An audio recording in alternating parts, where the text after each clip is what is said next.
Good morning, everybody. It's Friday morning at 11 a.m., so that can only mean it's time for the next installment of Pioneers in Biomedical Research.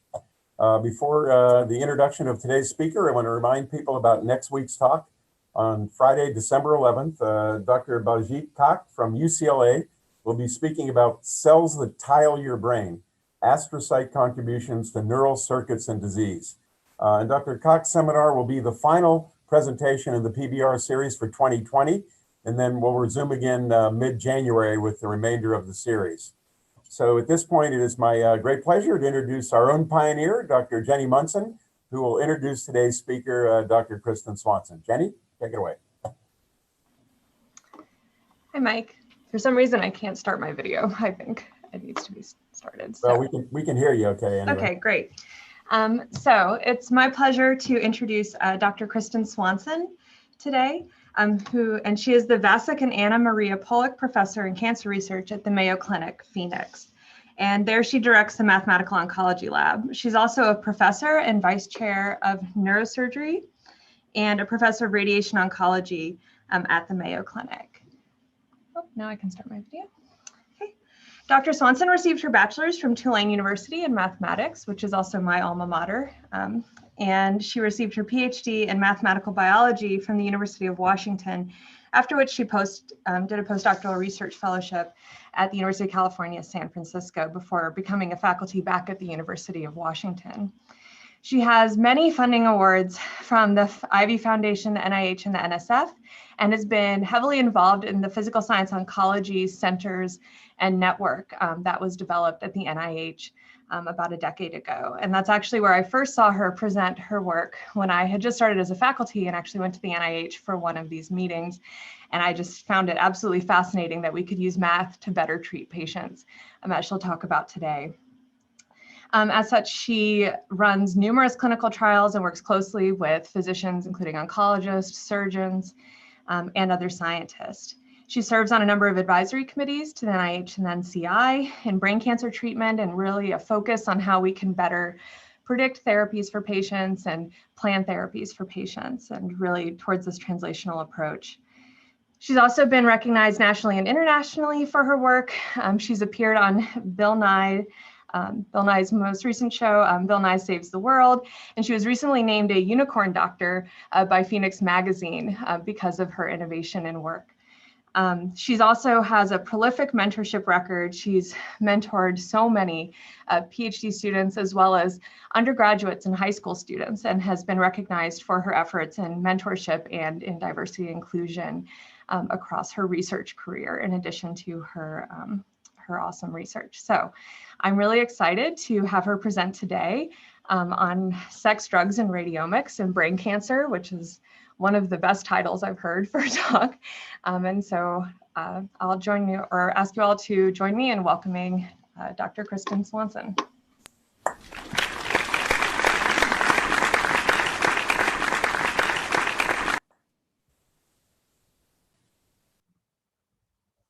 Well, thank you very much. I hope everybody can hear me okay. I'm delighted to be here to tell you a little bit about some of the work that we've been doing in the area of sex, drugs, and radiomics for brain cancer. And I'm really enjoying the visit thus far, and I hope that someday we'll be able to do this in person again. So one of the reasons I show this particular slide is because I think this is an opportunity to describe in the simplest possible terms what you're going to hear about. This is a mural outside my lab at Mayo. And what we do is we take computational models, mathematical models off to the left, use the power of computation, zeros and ones, to deliver that into the brain of a patient. And we might use some augmented reality or some, sort of visualization tools to be able to overlay that information in the patient's brain and deliver that through the hands of the physician. And so that at a high level is what you're going to hear about. But I'll tell you, like I said, several different little stories related to sex, drugs, and radiomics. So to that end, the learning objectives for this presentation are to demonstrate the integrative role of biological sex differences in glioma. I'm going to just sample a couple examples from that space. We're going to see how that connects to or doesn't connect to quantifying heterogeneity in drug delivery in patients. and then really demonstrate the role of image-based modeling, radiomics, to reveal intratumoral molecular diversity and how this all stitches together to better manage patients with brain cancer. So the type of brain cancer that I'm particularly interested in is glioblastoma. It's amongst the most deadly cancers there are. It's both a deadly cancer, but also really a neurological disease. And that has to do with the way the disease forms. Unlike a lot of other cancers where at least at some stage they are isolated from the organ in which they live or can be separated, in the case of glioblastoma, that's not true. Glioma cells migrate and invade, and you'll see videos of this in just a few minutes, migrate and invade peripheral to what you see on imaging. And so there's this diffuse intercalation between of the brain by these malignant cells, and they really work together with the brain cells to do whatever they're going to do, which is bad. So the incidence of this disease in the United States is roughly 13,000 new cases a year. And the standard of protocol for adult GBM is surgery to the maximal possible extent, followed by radiochemotherapy, so combined radiation and chemotherapy, followed by adjuvant chemotherapy. And it's using the same chemotherapy in both of those settings. It's known as Temozolomide, and you'll hear a little bit more about that later. And unfortunately, it's a very dismal prognosis with maybe a 5% 5-year survival, and that's sort of an optimistic number with very little change, and certainly the last 2 decades, but maybe even more. There's really only been 4+ drugs, maybe, and 1 device approved in the last 30 years. And basically, clinical trials fail. That's the rule. And we need to do better. And so the tools that I'm going to lay out to you in this presentation are about how we can do better. So what is the reason for all these failures? What is the reason there's so much challenge with this disease? Well, the first part is what I discussed with you just a minute ago about the fact that the disease is diffusely infiltrative, and we'll talk a lot more about that. But there's also the word glioblastoma, the proper pathological terminology for glioblastoma used to be glioblastoma multiforme, and that had to do with the fact that there was multiple morphological phenotypes of this disease under the microscope. And so there was lots of different, lots of different chaos you would see under the microscope. And so that Latin term became part of the diagnosis and the definition of the disease. But that really goes across all scales, that multiforme, that diversity of the phenotype of this disease really does go across all scales. So I'm going to show you the scale of imaging. So these are 15 newly diagnosed GBM patients receiving the same exact treatment. And at the day 0 on this graphic is the start of treatment. All the tumors are scaled in size to 1. We just ratioed them out on there. And again, this is the MRI detectable portion of the lesion. If you look at the days since biopsy, the patients receive their standard radiochemotherapy, followed by adjuvant chemotherapy, and you just see this huge diversity in responsiveness, right? There's some patients that have these robust long-term response to the treatment that they're receiving, and that's the patients that are making it so the clinical trial that defined this as the protocol is successful, and it's these patients up here that were just not bending the curve as far as I can tell. And wouldn't it be great if we could, one, differentiate those patients first, be able to know here at day 0 which one of the patients if the patient's going to look like an orange curve or a blue curve. And that is one of the key bits of information that I think we need for the clinical day-to-day management of this disease. And we've built tools, I think, that tackle that problem. So the way to tackle a problem in the case of a brain tumor, though, is really going to be viewed through scant access to tissue, right? The vast majority of what you're going to experience is through the lens of imaging. Imaging really does drive clinical decision-making because you're just not going to routinely get an additional piece of tissue to look at under the microscope. And even if you did, you're always going to have tumor cells left behind in the brain because of this diffuse invasion I was articulating to you before. So this video here just is a reconstruction of a 3D segmentation of what's abnormal on a gadolinium-enhanced T1 weighted MRI, the standard MRI that's used to define the extent of this disease. And what you see outlined there in red is the extent of the abnormality seen on MRI. But if you were to zoom in at like a single voxel level onto that MRI, you'd see something like this, where red are the tumor cells, and you would see them migrating, proliferating, and certainly invading over a very, very speedy timescale.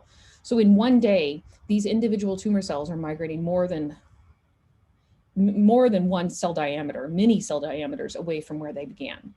And so that can give you the sense of not only, even though you see this, what we call the tip of the iceberg on MRI, there is this diffuse intercalation into the brain. So putting on my primary training in the applied mathematics area, I look at that system, and I think anybody in quantitative background would look at that system and go, okay, well, that's a complex system of interacting agents, but maybe I could write down some of the rules of what those agents are doing. So in this situation, those agents would be proliferating because it's cancer. They're invading because I can see that clearly, and I can actually kind of measure the invasion rate for this sort of example. So we know intellectually it's happening in the patient, but we want to be able to project that. And so you can build models like this. So these are continuum partial differential equation models that that think about the brain broken up into little voxels like this, three-dimensional pixels, and asks, what is the rate of change of the local tumor cell density in that voxel? It's contributed to by how many cells migrate in and out of that space. That's the net dispersal rate, D. How much proliferation is happening during this time course, net proliferation rate, rho, and then response to whatever the therapy is that's being applied to that individual patient. So building models like this can allow you to then take in routine patient MRI data, like the images on the top, and predict the diffuse invasion and the dynamic of diffuse invasion for individual patients on the bottom by personalizing those rates of proliferation and invasion. So we built a suite of tools that allow us to do that. So then you get a sort of a baseline understanding of what the patient's disease is going to do without treatment. So before you've introduced any treatment to this scenario, what is this? How was this disease going to progress anyways, right? And so that kind of creates the opportunity for what's called a virtual control for this disease. And that virtual control, we've illustrated in a variety of clinical settings, can be very useful in terms of not only identifying meaningful impact, meaning how far off of the predicted disease course did the tumor evolve, but also predicting where recurrence is going to happen as a function of this diffuse invasion, and being ahead of that game when you're planning things like radiation therapy. So over the last 20 years, we've focused on things like that, and building tools around that to try and move forward this paradigm in the disease. And as a result, we've built a large patient database. This database you'll see in a few minutes becomes quite useful in a variety of ways. And this database includes over 3,000 glioma patients with over 140 different treatments, over 70,000 MRIs. We have these things annotated for what therapies the patients have received, broad medical record information, and most importantly, imaging, because again, imaging drives to clinical decision-making, and it's just rare to have that information all connected together in a tidy little package, hence the reason we had to build this. In addition, at each imaging time point, you can zoom into each imaging time point, and we have MRI segmentation for each of those tumors. So that three-dimensional segmentation I was showing you in the previous slide, these are in fact segmentation tools on how to segment the tumors, are all built into this little database and tool set that we have built. So we have the dynamics of the disease for many patients in our database, and the annotation, these bars across the bottom are the annotations for what treatments the patients are receiving. So given this sort of data backdrop, you can then ask and answer lots of questions about how to individualize therapy for patients. So the first story I'm going to tell you a little bit about is this burgeoning data with regard to sex differences in glioblastoma. So there are sex differences in the incidence and outcome for GBM. There's about a 1.6 to 1 ratio of male to female incidence difference.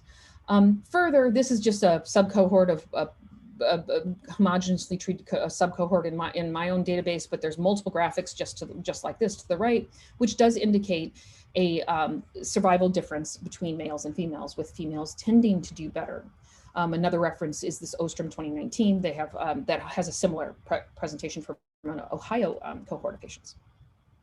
So there's outcome differences. And we were involved in a large collaborative that was focusing on looking more basic biological differences at the transcriptome level. And the idea here was to use what we called a statistical method called JIVE, which is joint and individual variance explained, to peel apart the female specific signature versus the male specific signature. And the simplified way to think about this here is you throw all the data together in one pile, and then you say, okay, what's common between the male and female piles? And what's common, subtract out the common, that's the joint, and then leave the residual. So you have a male specific and a female specific residual. So here's my female specific residual and here's my male specific residual. And basically when you do cluster analysis, well, first of all, there's overlap between these. So the joint was about 116 genes, and then there was 2 significant piles, but that were male specific and female specific. And notably, they're different. Those patterns are different between female and male. And if you just do standard cluster analysis of those female and male specific transcriptomes, residuals, you then find that there's just different clusters. And so what the easiest way to start looking at the differences between the clusters was to look at the cluster that was most associated with best outcomes. So like, what's the long-lived cluster? Well, those long-lived clusters are biologically distinct. So it turns out the female long-lived cluster are patients in which there's significant integrin signaling. Whereas the male long-lived cluster turned out to be patients for which cell cycle control, so the idea that the tumor is just less aggressive, is controlling its cell cycle more. So cell cycle control mechanisms were more at play in males. So that just points to this vast biology that is being looked into in terms of understanding these basic biological mechanisms of sex difference with regard to brain tumor biology. But I'm going to focus in on what I tried to show you before, which is imaging. So are there sex differences in how imaging features impact these outcomes? And it turns out there's a ton. So I'm looking in, again, we have this large cohort, right? So you can look at overall survival. You could look at just extreme survival amongst that unique group of patients that have greater than 5 years survival, or you can look at a sub cohort of patients that have short-term survival, meaning like less than 6 months survival. And then in gray are the imaging features that come out as statistically significant with sort of multivariate Cox proportional hazard analysis. Now, age is always there. Age is like the #1 prognostic indicator in this disease, which I sort of semi-jokingly state that means that's the degree to which we just don't know enough about this disease, because if age is the only thing and there's no biological story after that, then that's a little worrisome, right? And that just tells us how much more work we have to do in this disease. But what you find is there's different patterns of red being female, blue being male, in terms of connecting overall survival and invasion rates. It matters to females, but not to males. What matters to males is size on MRI and age at diagnosis, right, for overall survival. Same thing with extreme survival. You have these differential patterns of the way these things map. The point is they're not symmetric. And there are different, so not only are there basic biological differences from a sex biological perspective, but there are differences in terms of what impacts outcome for patients, in terms of how they visually appear on imaging in terms of size, morphology, kind of these measures on to the left, or how invasive or proliferative they appear based on our mathematical modeling of those images as well. So all of this stitches together just continues to build that case. So you can peel this a little further back and say, those patients that have a particularly high invasion pattern, that diffuse invasion I was showing you earlier, might look like something like this, where the outline in the white here, filled in with black, is the edge of the detectable lesion on MRI. And this gradient beyond this of red to blue is decreasing gradient of tumor cell densities, where there's lots of tumor cells here and there's low tumor cells as you get towards the blue color. So this tumor on the left would be characterized as a high invasion tumor, so high D, whereas the patient on the right would have a low invasion tumor. There's not a lot of cells peripheral to the imaging abnormality. Well, low invasion favors outcomes for women, is favorable for women, but not men. Seems to not matter so much for men. Turns out proliferation is similar between those two when you measure them using, again, through these image-derived mathematical models for measuring this invasiveness. Are there sex differences in terms of how you respond to treatment? Turns out there are. Just looking at simple things like extended resection. So male patients receiving biopsy or subtotal resection, which is a partial resection of what you see on the imaging. Gross total resection is at least with the tip of the iceberg of that you see on imaging is removed. You see this progressive improvement in outcomes, such that biopsy is not so much. There's no statistical differences when you add subtotal resection, but when you add gross total resection, then you start seeing a signal. Well, that's not true for women. For women, it only takes subtotal resection for you to start seeing the peeling apart of the curves. It's subtle, but it's there. And you can observe this also in multivariate analysis. If you look at responsiveness, again, this is standard of care therapies to adjuvant temozolomide. You see that there's differential patterns of response of the lesion on imaging as a function of cycles of temozolomide in the adjuvant setting. So it continues to sort of decrease for women, whereas men, it kind of stops and kind of goes back up. And this is individualized, of course, but it turns out the velocity of this first how fast the tumor is decreasing or increasing at that first cycle of temozolomide tells you a lot about how well that patient's going to ultimately do. So those early indications can tell you whether you want to continue to have the comorbidities for this individual patient, or whether it you could consider alternate therapies at that time point, because you're being able to tease out these individualized, the connection between these individualized responses and outcomes. This is the similar data to what I just showed you in the previous slide, but just looking at it in terms of numbers of cycles of temozolomide. It takes fewer cycles of temozolomide to have an impact for women than it does for men.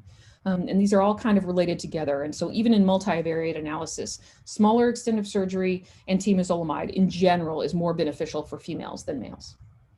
And that may be the reason why, maybe a dominant reason for the decision for that disease, for that combination therapy to be the baseline for the standard of care for this disease. So these are the standard cares, right? But what if you're developing some new drug? You're looking at new technologies, and you would like to deliver them to patients, but it's again the brain. So we're challenged by the brain because the brain has the blood-brain barrier, and it really limits the delivery of many drugs into the brain. There's a variety of mechanisms by which that blood-brain barrier mediates delivery of anything into the brain. But there is also some level of disruption of the blood-brain barrier in regions of tumor, and that is known, but not highly quantified.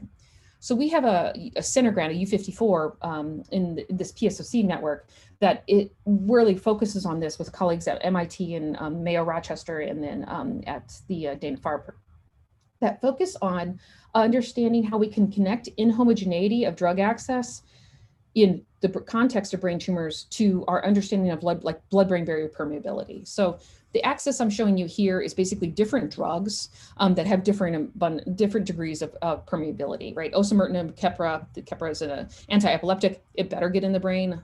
It is basically on the, if you give it, it will get in the brain sort of end of the drugs spectrum. But the vast majority of chemotherapies that you deal with are on this end of the spectrum, unfortunately, right? And the most extreme version, which is not a chemotherapy, but is an imaging agent, is gadolinium. So in this, gadolinium is the contrast agent that's used to make T1 weighted MRI shine, brighten. So basically the bright areas you see here, which is what we associate with tumor, abundant tumor, you biopsy in those regions, you find tumor cells, is the reasons it's bright is because the vasculature is broken down sufficiently such that the gadolinium, this contrast agent, is leaking out. So you can visually see where that is happening.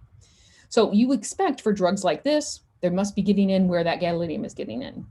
And then the shades of gray in the middle of these various other drugs, okay? Now you have blood-brain barrier permeability to some level measured by gadolinium enhanced T1 weighted MRI. In the middle here, you have T2 weighted MRI, and that measures something we affectionately call edema, but it's really appropriate use of air quotes there.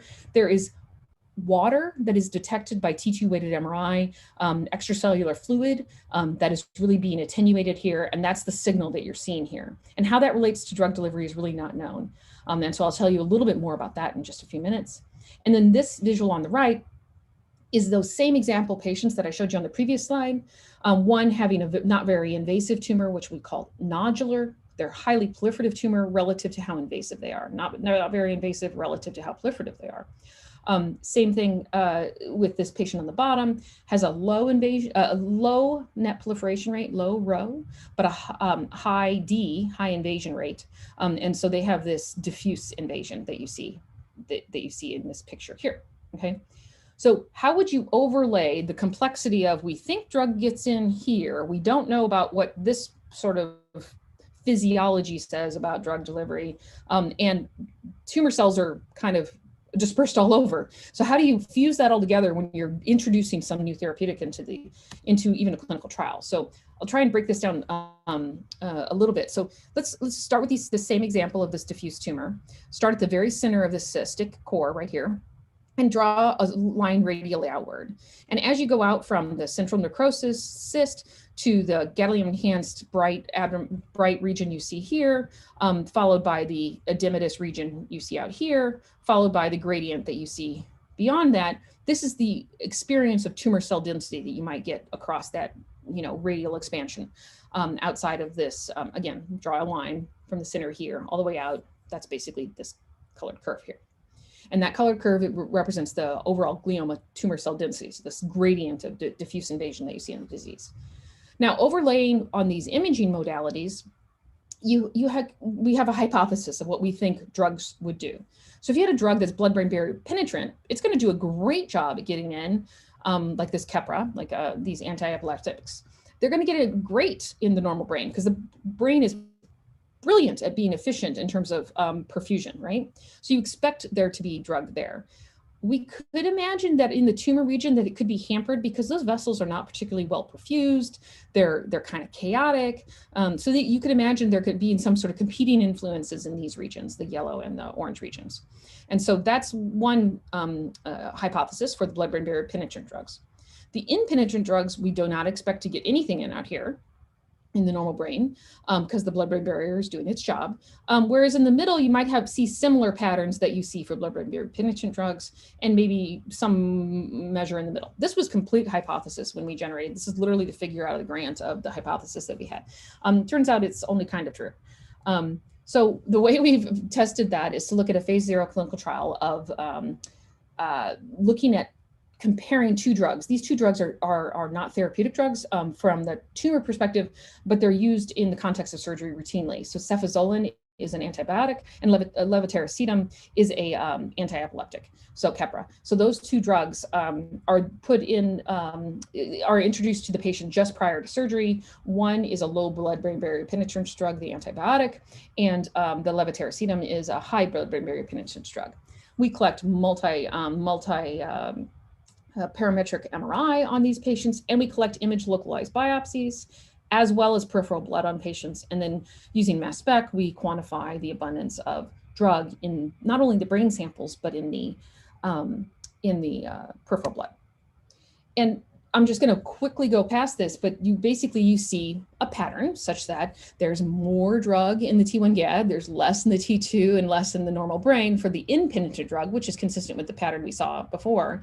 But there's a growing story that there's a lot more drug in the T2 penumbra than we might have predicted for blood-brain barrier penetrant drugs. So there's some physiological aspect happening here. There's a little bit more to this story. I would love to come back and tell you a lot more about this story as more data comes. There's some experimental model data that we've done on this front. So there's some really interesting dynamics about where drug is happening that's coming as a result of these differences, particularly in the T2 edematous penumbra of this disease, that I think will affect how we design clinical trials for matching disease distribution to where the drug distribution is going to be going. So that's just sort of the general direction that we're trying to get to. But how could you, in theory, use computational models that connect together MRI to drug distribution, which we're beginning to do in those previous slides, with the actual optimizing a clinical trial for individual patients? So really, can MRI predicted drug distribution predict response to individual treatments? So let's just walk through that story a little bit more, given the paradigm I've laid out here. So we've got these two example patients. One is this nodular patient, one is this diffuse patient. Those same examples that I showed you before. Nodular meaning, again, not very invasive on the right, okay? So I'm gonna plot these two patients on a graph, on a scale such that the x-axis is the net invasion rate, how invasive the tumor is, and on the y-axis is the net proliferation rate. And what you see is the patient A is highly proliferative, not very invasive, so they live in the top left corner. Patient B is not very proliferative, but highly invasive, they live in the bottom right corner. So if you look at those patients from the perspective of any therapeutic intervention, let's say surgery, then resection is going to do best for that top left patient because there's less tumor cells left behind. So just think of surgery, effective surgery is removing this black region. And then all you have left are these tumor cells to fight, as opposed to an effective surgery is in GBM is considered removal of the T1 GAD abnormality, ignoring the T2 abnormality. In general, that's sort of true. But that's generally what's considered the gross total resection. So if you have gross total resection for both of these tumors, they're radically different, right? The patient on the left is going to have a lot less tumor cells left behind objectively than the one on the right. So one would presume that that patient on the left would benefit more from the surgery than the patient on the right. And that's basically what we found in previous studies and have continued to find. Further, you think about radiation therapy. Well, radiation was designed on its ability to tackle proliferative disease. So it turns out on this scale, this axis is the axis that has the most impact in terms of accuracy, in terms of benefit terms to radiation response, radiation therapy. Highly proliferative tumors have a robust radiation response. Doesn't mean they all ultimately will do well. It just means that their response is going to be the most. Same thing with adjuvant, in this case, bevacizumab, anti-angiogenic. Turns out top right corner matters for these patients, but I won't talk about that right now. But now let's just think about these two types of drugs that we were just talking about, these high blood-brain barrier penetrant drugs and low blood-brain barrier penetrant drugs. Well, if the drug is diffusely getting in kind of everywhere and doing pretty good and might be doing not so great in the GAD region because the vessels are so tortured and non-compliant, then the patient on the right is going to receive the most benefit from a blood-brain barrier penetrant drug because there's a lot of drug getting out there and there's a lot of tumor cells that are going to encounter that drug. Whereas the patient on the left, patient A, might more benefit from a low blood-brain barrier penetrant drug because most of the drug is going to happen where the disease is, and there's going to not be a lot of exposure and cytotoxicity to the rest of the brain. And so you could imagine that that's kind of where it plays out. The problem is that the standard of care therapeutic that's used for this disease for chemotherapy is temozolomide, and it's about 30% blood-brain barrier penetrant. So it's kind of like here on the scale, between here to here, it's like there, right? So it's somewhere in between those two. But in general, you would expect that there would be some paradigm that would connect that story. And it turns out you then can think about individualized patients as being living somewhere on this space, and then imagine, or that's what we're trying to drive towards, a future in which we could, given where this patient comes in and they live here, what is the optimal combination of therapies that would give them the most bang for their buck, just from like a global perspective, would be a way you could tackle that optimization.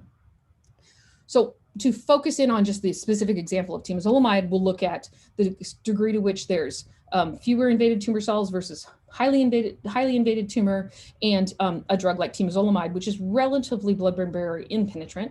And you get what you expect, that you basically tumors over here where there's most of the tumor is exposed to chemotherapy because most of the tumor lives inside the T1 GAD abnormality.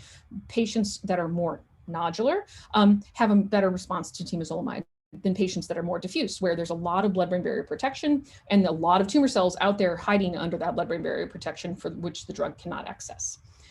So you can, again, think about this now more arbitrarily about any given new therapeutic that you're trying to bring in. You could better select patients that are more likely to respond just based on where the drug is getting relative to where the tumor cells are getting. So that's the end of the sort of drug component of the presentation. So everything I've talked about so far has really talked about the sort of the simplest view of the disease as invaded tumor cells that proliferate. They might respond to therapy, but there's sort of a uniformity to this story, except for the diffuse invasion of these tumor cells. But there's nothing uniform about this disease, as I showed you in the first slide. Really, every patient is different, but also every tumor is different. So what about intratumoral heterogeneity? And this is getting towards this radiomics story. So the way I like to think about, an analogy I have, and nobody's yelled at me too much so far, so we'll just keep using this analogy until somebody tells me not to. The way I think about MRI is that it's like a satellite view of the image of the brain, right? And so it's a satellite view that's going to give you insights about the niche, the neighborhoods within the brain. And it's reading out different physiologic things, but you could read out anything, right, in theory. So when you think of it this way, if you were trying to ask the question, what types of cells are in the tumor, you sort of like, you take the satellite view of the tumor and you go, okay, I'm going to go pick a spot there, and I'm going to, this is an accessible location, so I'm going to go and extract tissue from that location because it's accessible, it's least likely that the patient is going to have a negative deleterious impact from the surgery, and I'm going to collect that piece of tissue from there, or even some small region around that. But there's always tumor cells left behind. And so you get the tissue and you get an answer, and the answer is red. The disease is red. Okay, so under the microscope, or molecularly, red is present. And so then you're like, okay, great. I have in my arsenal of drugs, I have a drug or a therapeutic that targets red. I'm going to give red to the, drug targeting agent red to the red tumor, and everything's going to work out. And that's going to be the precision medicine reality. And we're going to do well for this patient. But the reality of the disease is nothing near as simple as that. It's in fact a complex ecosystem of reds and blues, and really rainbow, with not even reds and blues, but reds and blues is the picture I could get.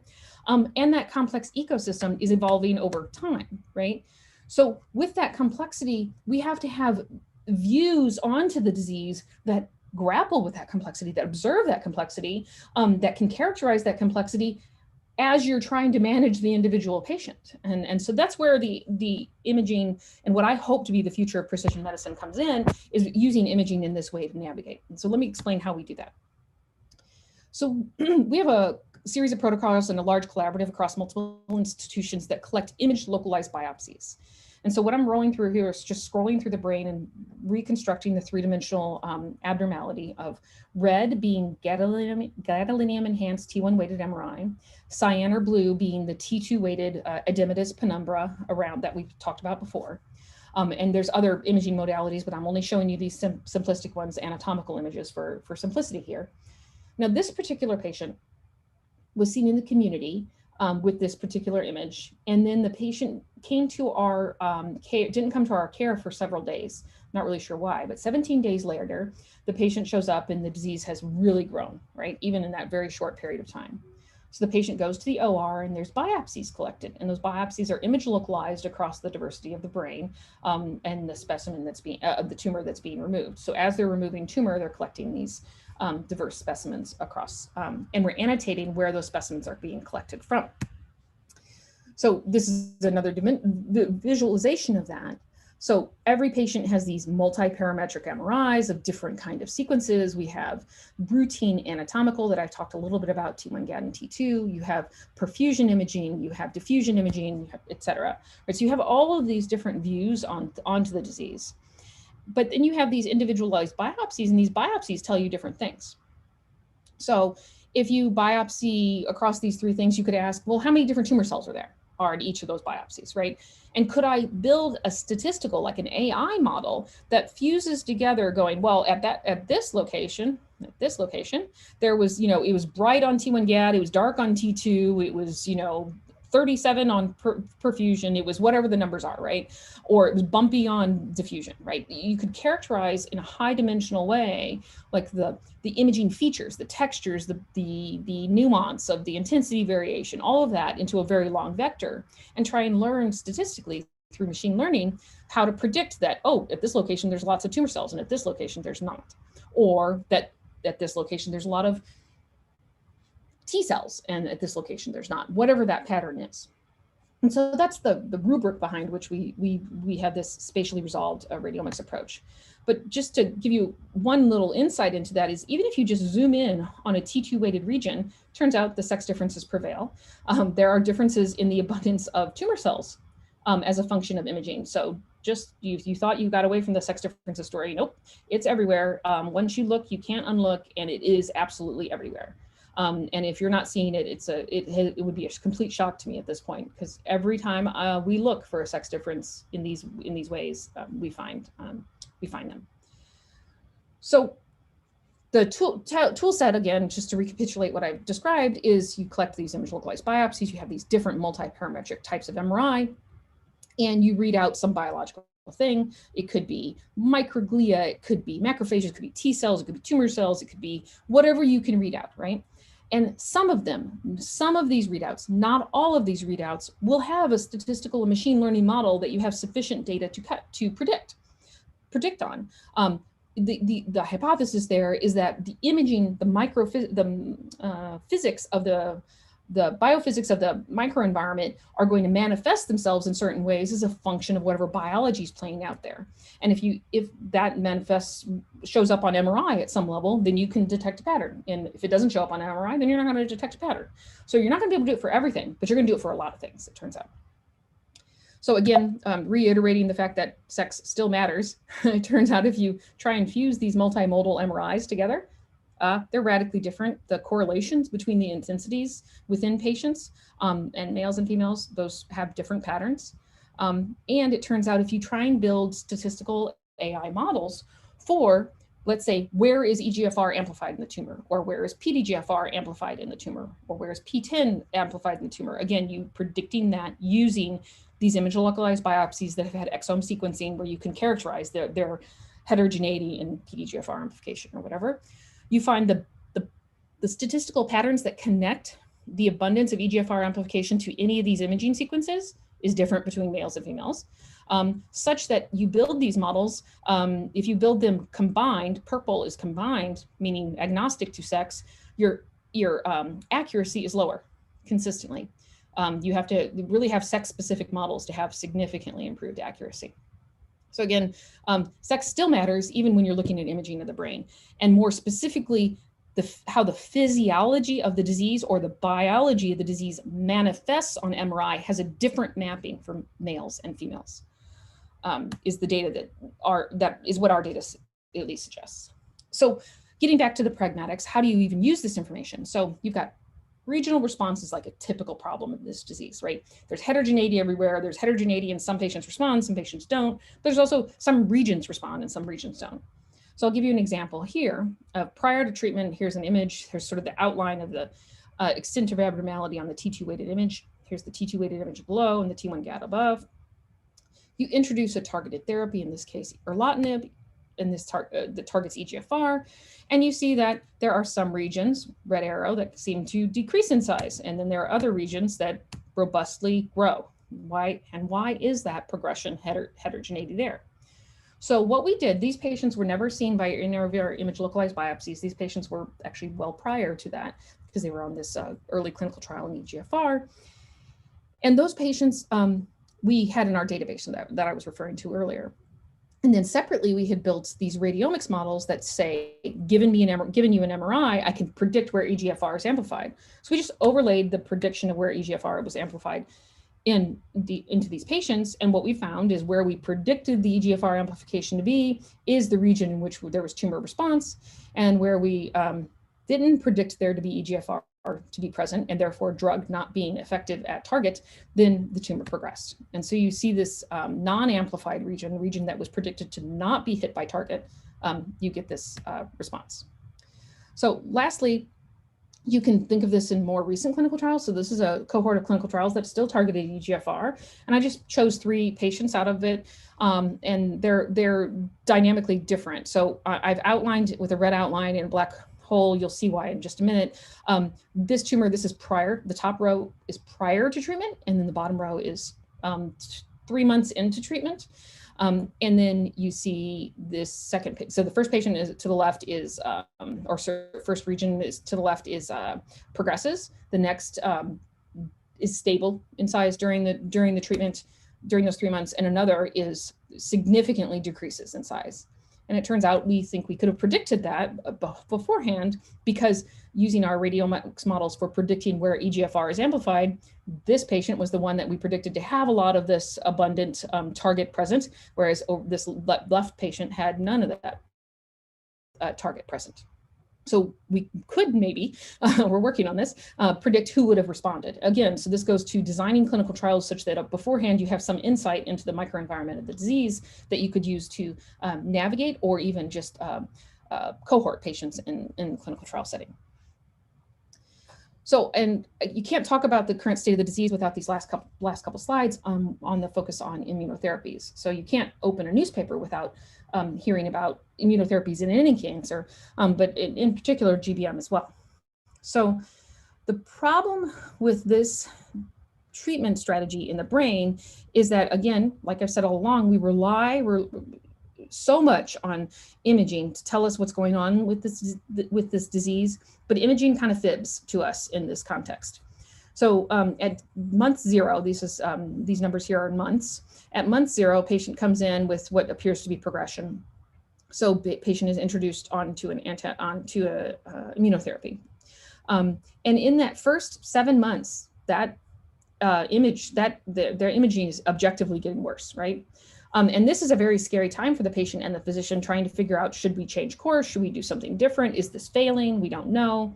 But this is a classic problem in immunotherapy where there's this what's called pseudoprogression, where there's the imaging gets worse, but the disease may or may not be getting worse. It could just be a huge inflammatory or immune response that's happening that imaging just doesn't decipher very well. And so there's tons of work in this area to try and decipher that out.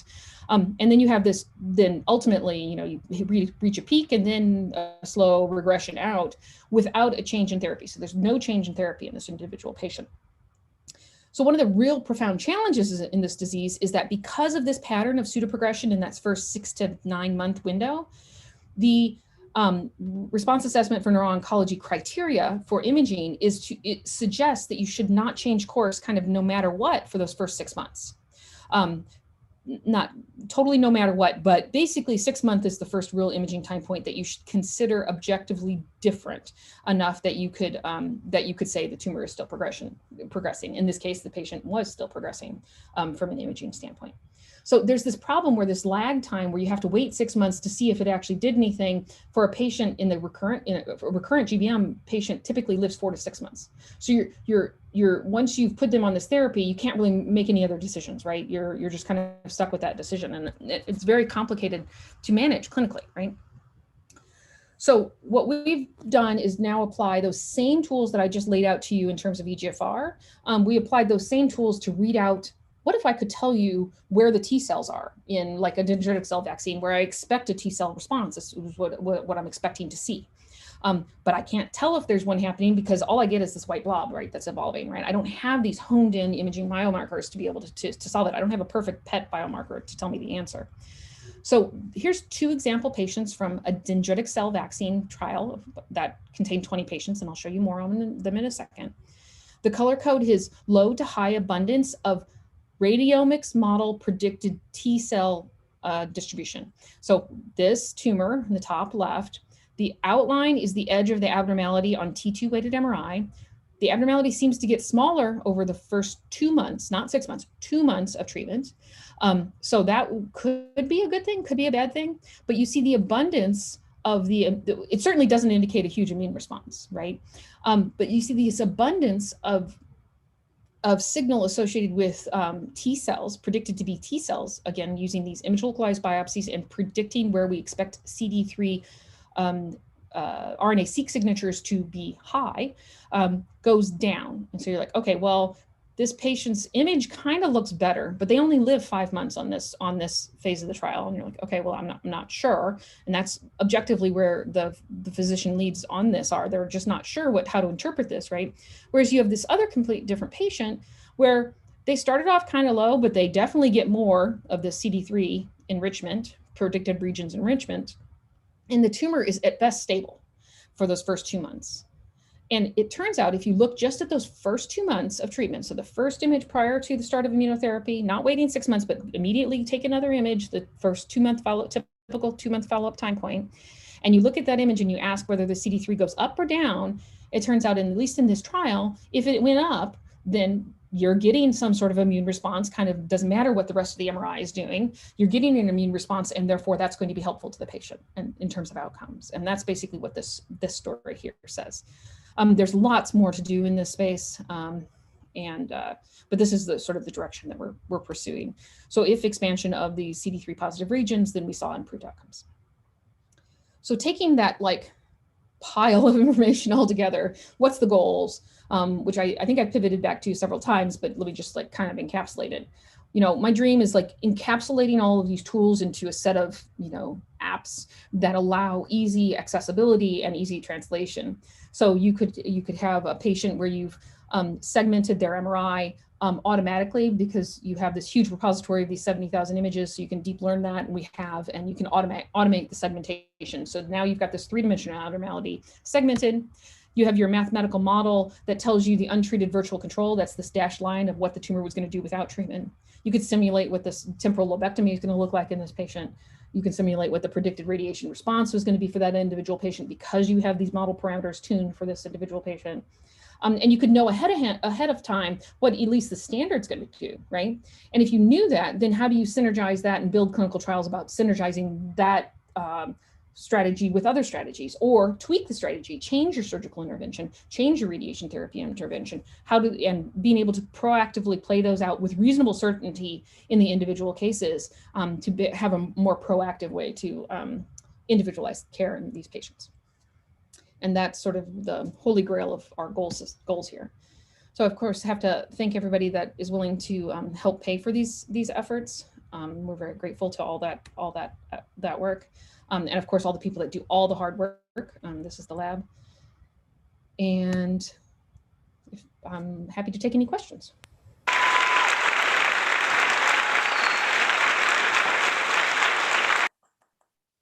Thank you, Kristin. That was great. I always love watching the visuals, even though they're terrifying to think about what they represent. So we have lots of questions, but Dr. Friedlander asked if he could ask a question. So I was going to let him do that first.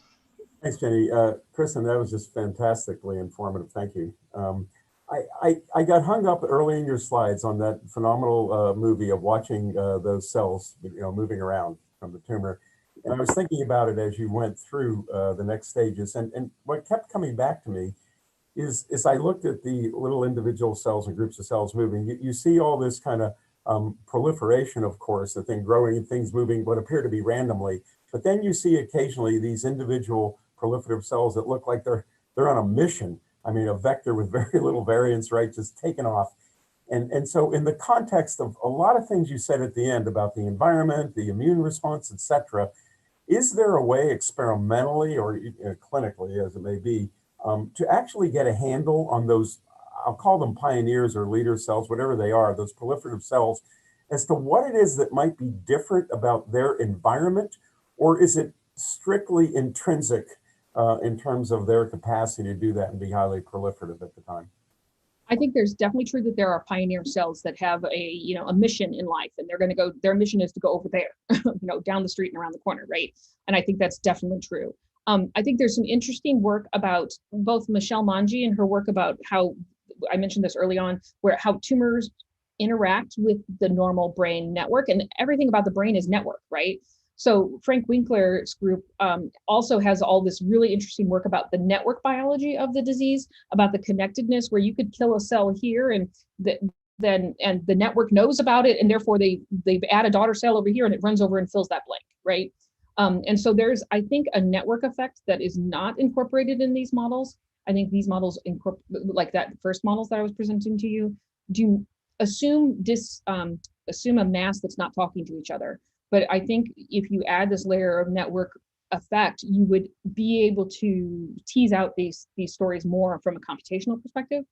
I think in vivo, the way we've teased out these individual pioneer cells, we've done a lot of work on the rat brain slice assays and the few models that are truly invasive, like what you saw in those videos, where you watch them interact with things like microglia in the brain, and creating a conditioned environment to allow for further invasion and facilitate things like growth, right? I think there's infinitely more layers of biological complexity to be added to this. So my little view of how I think we can contribute to that is, one, not only computational interpretation of experimental data, particularly video microscopy in these ways, in vivo or ex vivo, is also to build these radiomics maps and then let them play out over time of like key biological targets, play out over time in patients, and then de-ravel, well, what had to have happened in order for en masse that to have happened, whatever the thing happened, whatever happened. So you can kind of back calculate. That's our like next layer of complexity that I think we can tease out. Yeah, thank you. Thank you very much. Great. We have lots of questions. And they're all really interesting. I don't know we'll have time to get to all of them. But Anthony La Mancha, who's a professor up at FBRI, asks how much of the sex differences in GBM might reflect mosaicism of the female tumor cells due to the X inactivation. Do you see, specific transcriptional signatures on the X chromosome? So Interestingly, this is TCGA data, and the X chromosome is removed. So this is not this. This is over and above what you would see on the specific specific chromosomes, sex chromosomes. So that's one statement. I think there's so much more in this space. I think the answer is I don't know, maybe, and there's lots more to see. The Josh Rubin and Justin Lathia and are two basic biologists that are working a lot in this particular area. And do you know if if there's any genes that were identified that might be part of the X chromosome network? Like, might that be a way to look at it? So what you followed up with as well. Yeah, fair enough. No, that's a totally fair follow-up. There is some overlap, but it's not global, right? Like the big signatures that we see that might be related to X chromosome inactivation is the immune regulation story, right? I think there is definitely a lot in the immune regulation story that comes out there, but I think it's just too early to really know. It's shocking to me. It's kind of sad to be 2020 and we don't really know, but we don't. But you should go look more. And then Maria del Carmen Munoz Ballester, who's a postdoctoral research associate here at the Institute, asks, she says, thanks for the interesting talk. And she wasn't sure if she missed this, but is there a biological difference in the BBB permeability depending on sex? Do females present a more leaky BBB, for instance? Yes, it does seem like there is a different connection having to do with Pam's work, Jen, having to do with Pam's work that connects extracellular fluid accumulation and blood-brain barrier permeability. Seems to be different in males and females, but we're not quite ready to figure out to be able to say what that is yet. It's just the data seems to indicate so. There is certainly physiologic factors that are known to be sex-based, like aquaporins are definitely more have sex-biased phenotypes, right? In terms of their role in things like leakiness. So it's not too surprising, but it is interesting that the imaging seems to reveal that. Great, thanks. And then Brittany Howell asks, I think based on some of our conversations last night, is there data that suggests similar sex differences in pediatric glioblastomas or other brain tumors? Yes, I think this is true across all scales, and I think pediatric in particular, right? Is where this data. So I became interested in this through a colleague, Josh Rubin, who's a pediatric neuro-oncologist at Washington University, and he does all sorts of fascinating work on the more basic biology and the clinical application side of this disease. And his observation started in the pediatric context, right, where there's this preferential proliferative capacity of male tumors in general. Let me see what else we have. So Ji Shang, who's a professor in cancer biology, asked if you look at the MRIs of primary tumor and recurrent tumor from the same patient, is there any difference in temozolomide treatment with regard to proliferation versus invasion in those same patients? No, I don't know. I think, so in general, if you look at diagnostic versus recurrent specimens, you both histologically and from the model perspective, you find that the proliferation rate in general goes down. That is just the pattern that you see biologically. Using objective measures, something like Ki-67. Whether their responsiveness to temozolomide changes in the recurrent setting, they've usually already received recurrent temozolomide, so there's less data for once they've recurred, then giving them temozolomide again. So I don't really know if there is. We certainly haven't looked, and it's a good question on how to look there. Okay, great. I'll do a couple more. So Cora Carmen Esparza, who's a graduate student here, she asked, what strategies do you propose are best to treat patients with these diffuse tumor margins? And why don't physicians use these imaging techniques in their therapies? So they do. So we're increasingly doing it. So our strategy has been to partner with clinical trials where they're desperately trying to figure out how to navigate, how to match patients, right? And we're just doing a lot of trials with a lot of failure, and that's, I think, a bad situation, right? So I think that's our strategy for how to do this.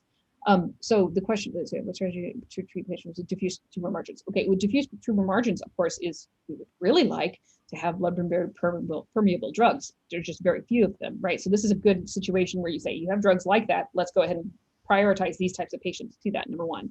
Number two, there is an agnostic way in which things like radiation therapy are given, where it just sort of is not patient individualized in the sense that we kind of know where tumor cells are and where they're not. And so honing in dosing so that you're not overdosing normal tissue, but you're getting right amount of dosing out there is also important. So I think it's those sort of things. I think we're throwing a single agent at too wide of a diversity of patients. We need to narrow the diversity to be best attuned to the agent that we're giving in order to succeed. Great. And I'll just wrap up with Anthony's other question. Are there differences in the penetration or predictive algorithms based on the brain tissue? So white matter tracks versus cortical. Yes. Yeah. Absolutely. So there's wide heterogeneity in diffuse invasion patterns. So white matters are like highways for tumor cells, and gray matter regions are more packed and dense, and there's less tumor cell invasion in those regions in general. That is like the baseline understanding of this disease, and it's widely heterogeneous across the brain. Okay. Great.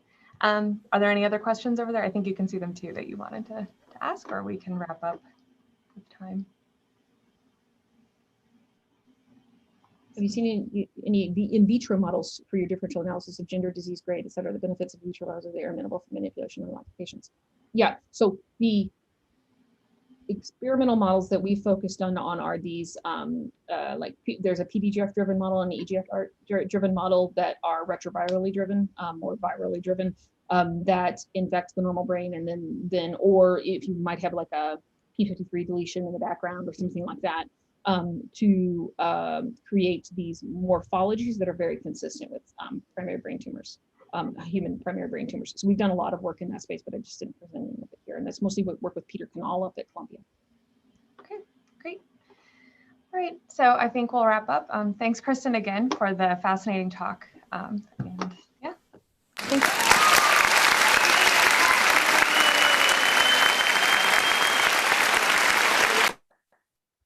Thanks so much, Kristin. That's fantastic. Thank you.